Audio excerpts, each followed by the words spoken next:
Here's something that might sting a little. The biggest reason you'll be in a completely different place 5 years from now isn't your intelligence. It's not your connections. It's not even your opportunities. It's the tiny, almost invisible things you do every single day. The stuff that takes less than 5 minutes. The stuff that feels too small to matter. The stuff most people scroll past because it sounds too simple to actually work.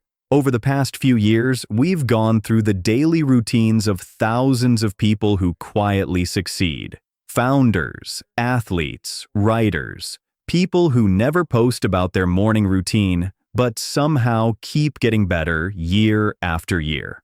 We didn't look at the highlight reel. We looked at the boring, repetitive, unglamorous daily stuff, the parts nobody puts on camera. And the pattern showed up again and again. The people who last, the people who keep growing year after year, they aren't smarter than everyone else. They just repeat tiny habits that compound. Today, I'm walking you through 19 of these micro habits. Some are backed by research. Some we pulled directly from watching what successful people actually do on a normal Tuesday, not on a highlight reel. I've grouped them into 5 layers: your body, your focus, your people, your evenings, and one final habit that ties everything together. Every single one takes less than 10 minutes. Most take less than 2. These are designed to survive your worst weeks, not just your best ones. None of these will feel dramatic. That's the point. Small things done daily beat big things done occasionally.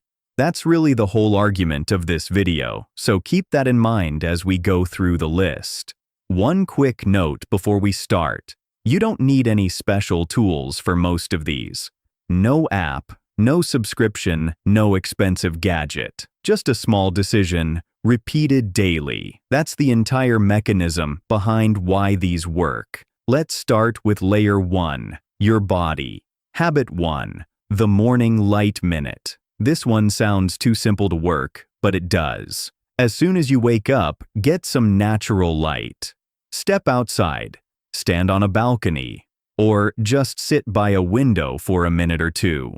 Morning light helps set your internal body clock. It tells your brain that the day has officially started. People who do this consistently report feeling more alert during the day. They also fall asleep faster at night. One thing to avoid here: don't let your phone be the first thing you look at. There's a clear pattern between morning scrolling and how heavy the rest of your day feels. Open your eyes, get light, and let your phone wait. If you live somewhere cloudy or you wake up before sunrise, this still works. Even overcast daylight is far brighter than any indoor lighting. You don't need direct sun for your body clock to notice the difference.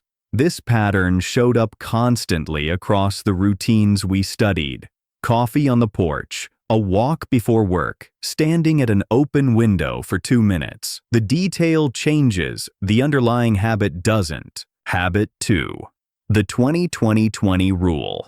If you stare at a screen most of the day, your eyes are working overtime. They were never built to focus on something a foot away for 8 straight hours in a row. The rule is simple. Every 20 minutes, look at something 20 feet away for 20 seconds. Look out a window. Look across the room. It doesn't need to be perfect timing. Even doing it a few times a day makes a difference. It gives the tiny muscles in your eyes a break before you go back to focusing up close again. By 4 in the afternoon, your eyes won't feel as dry or as tired. You won't remember to do this every 20 minutes, and that's fine. Even 5 or 6 times across a workday still adds up. Habit 3. The movement reset. Our bodies weren't designed to sit still for hours without moving. But when you're deep in focus, it's easy to completely forget your body exists. Set an alarm for every 2 hours. When it goes off, stand up, walk to the kitchen, stretch for 30 seconds. Do a few squats if you want. Just move. People who do this notice less back pain. They also feel more energized when they sit back down to work. It's a tiny interruption that pays for itself many times over. You don't need an expensive standing desk or a fitness tracker for this. A basic phone alarm works just fine. The habit isn't the tool. The habit is actually standing up when the alarm goes off, even when you don't feel like it. Habit 4. Make your bed. This one gets eye rolls every single time, but hear it out. There's a well-known speech from a Navy admiral where he says if you want to change the world, start by making your bed. His point wasn't about being tidy for the sake of it. It was about momentum. Making your bed is a task you can finish in under a minute. So, the moment your feet hit the floor, you've already completed and accomplished something.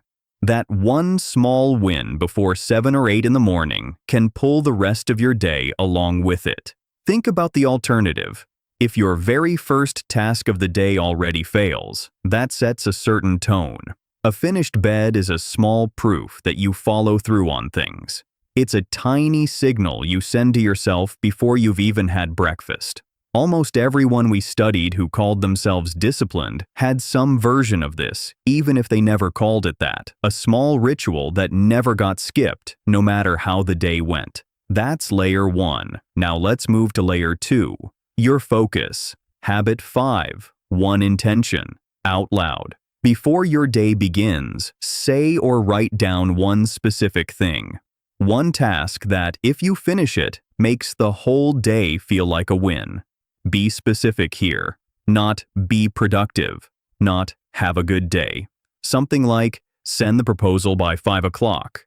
Research shows that naming a specific intention makes you far more likely to actually follow through on it. Just naming the thing is already half the work.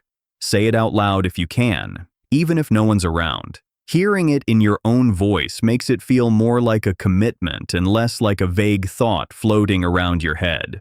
Habit 6. The 2-minute start. Nobody wants to start.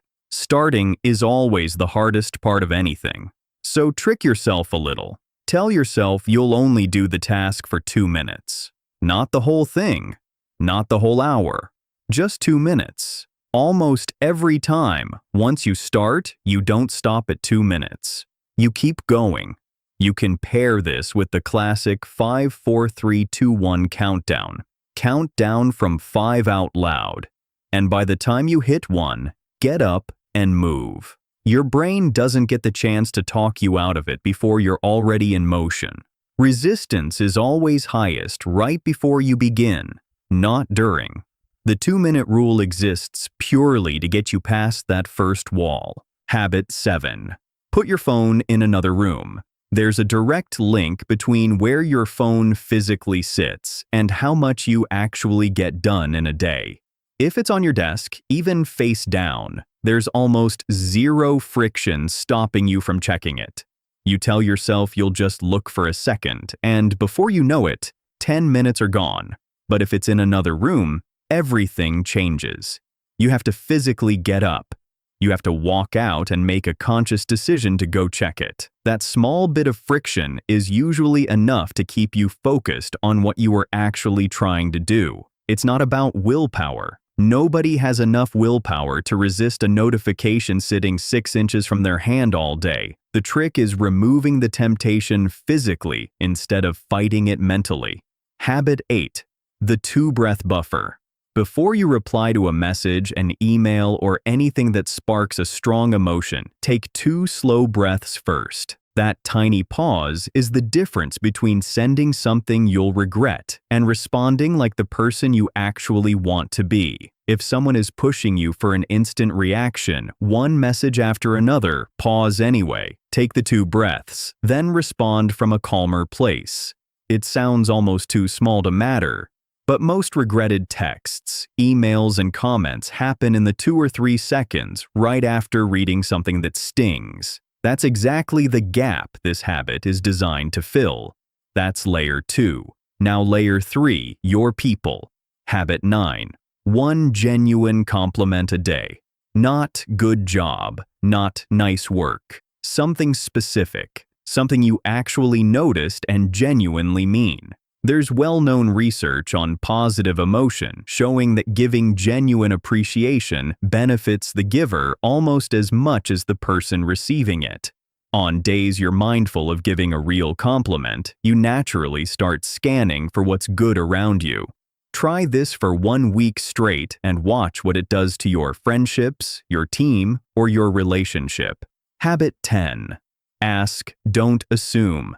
When someone's behavior bothers you, and you don't actually know why they did what they did, don't fill in the blanks yourself. We are genuinely terrible at reading other people's minds. Researchers have tested this directly over and over, and the results are consistent. Most conflict isn't caused by what actually happened. It's caused by the story we quietly made up in our head about what happened. So, just ask. 9 times out of 10, it clears everything up in a single conversation. Asking feels riskier than assuming because assuming lets you stay in control of the story in your head. But that discomfort is exactly why it works. It forces a resolution instead of letting resentment build in silence. Habit 11. Micro-kindness. This is different from a compliment. It's a small act that actually helps someone in the moment. Hold the door, carry something heavy for a coworker, make someone a cup of tea without being asked. These small acts of help boost the happiness of the person giving them, sometimes even more than the person receiving them.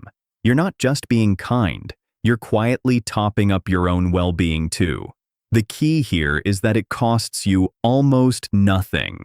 A minute of your time, a small gesture, nothing that requires planning or money.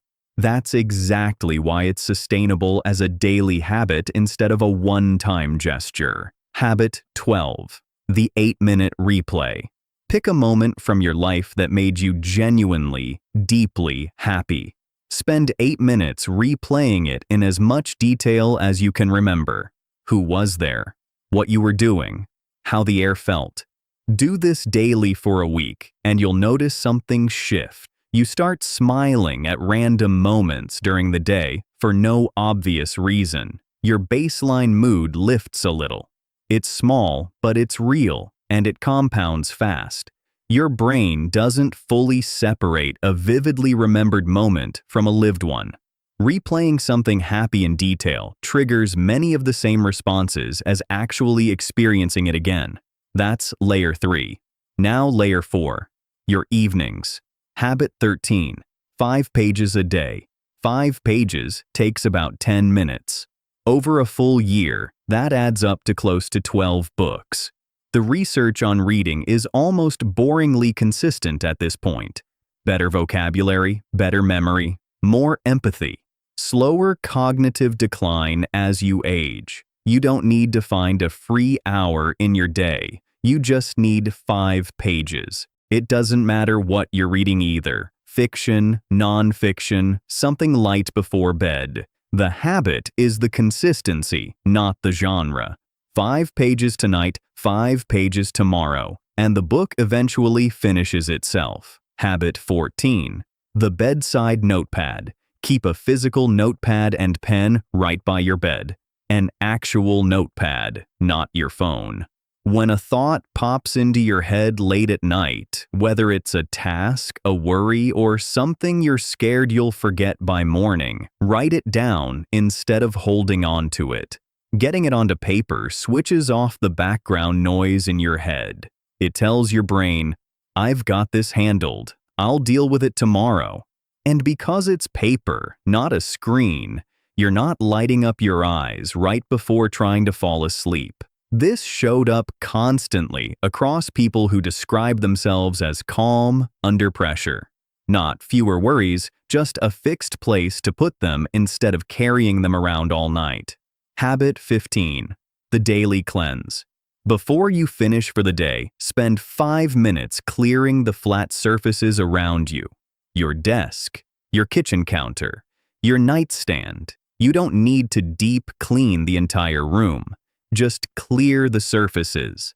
It's a small thing, but a tidy surface makes the whole space feel calmer the next time you walk back into it, especially first thing the next morning. Walking into a cluttered kitchen or a messy desk first thing in the morning quietly drains your energy before you've even started. Walking into a clear one does the opposite. 5 minutes the night before buys you that difference for free. Habit 16. The bedtime cue. Pick one small action you repeat every single night that signals to your brain it's time to wind down. Making tea, dimming the lights, charging your phone outside the bedroom, reading a few pages. Sleep researchers point out that a consistent nightly cue helps your brain transition faster from alert mode into rest mode. It sounds almost too small to matter, but nothing compounds quite like consistently good sleep. Pick something you'll actually stick to, not something that sounds impressive. A simple cue every night beats an elaborate routine you attempt twice and abandon. Habit 17. The weekly reset. Once a week, ideally the same day every time, take 20 minutes to look back at your last 7 days. What went well? What didn't go as planned? Where you felt reactive instead of intentional? Then look ahead. What actually matters most for the week that's coming? This small check-in stops you from living entirely on autopilot, constantly reacting to whatever lands in front of you. 20 minutes here saves you hours of feeling scattered later. You can do this with a notebook, a simple app, or even just a blank page. The format doesn't matter much. What matters is treating it like an appointment with yourself that doesn't get skipped. Habit 18. Leave it half done. This one feels counterintuitive at first. When you're deep into a project, especially something creative like writing, stop before you finish the section you're working on. Jot down a few bullet points about what comes next, then walk away. The idea comes from Ernest Hemingway. He explained that continuing something already in motion is always easier than starting cold. If you stop mid-flow with a clear next step written down, you pick up the next day already moving. No blank page staring back at you, no cold restart. This won't apply to every task. It matters most for deep thinking, writing, or creative work, where getting back into flow is the hardest part. That's layer 4. Now, the final one. The habit that holds all 18 others together. Habit 19. Never hit zero. No matter how chaotic your day gets, no matter what's falling apart around you, don't let a habit you actually care about drop to absolute zero. Can't do the full workout today? Do 5 minutes. Can't read 5 pages? Read 1 page instead. It was never really about hitting some perfect number every single day. It's about what that tiny action quietly tells your brain about who you are. If you keep showing up in some small way, even on your worst days, it becomes part of your identity. And that identity is what carries you through the days when motivation completely disappears and willpower runs out. So here's the honest advice before you go, try all this. Don't start all 19 habits at once. That's one of the fastest ways to burn out and quit everything within a week. Pick 2 or 3 that actually stood out to you while watching this. Start there, and only there, for now. Once they start to feel automatic, stack on another 2 or 3. Some of these will click for you immediately. Others won't fit your life at all right now, and that's completely fine too. None of these 19 habits look impressive sitting on their own. No one is going to be amazed that you made your bed or that you kept a notepad by your bed. But repeated quietly, day after day, week after week, they slowly become the difference between where you are right now and where you'll actually be 5 years from now. Small and consistent always beats big and occasional. That's really the whole idea behind everything in this video. If you're wondering where to actually begin, start with the easiest one on this list. Not the one that sounds the most impressive, the one that feels the most doable today. Momentum matters more than ambition here. Once one habit sticks, the next one gets easier to add. Give it 30 days before you judge whether it's working. Most people quit a habit around day 5 or 6, right when it still feels awkward and forced. That's normal. Push past that point and it starts to feel automatic instead of effortful. Thanks for watching. If any of this was useful to you, you already know what to do next.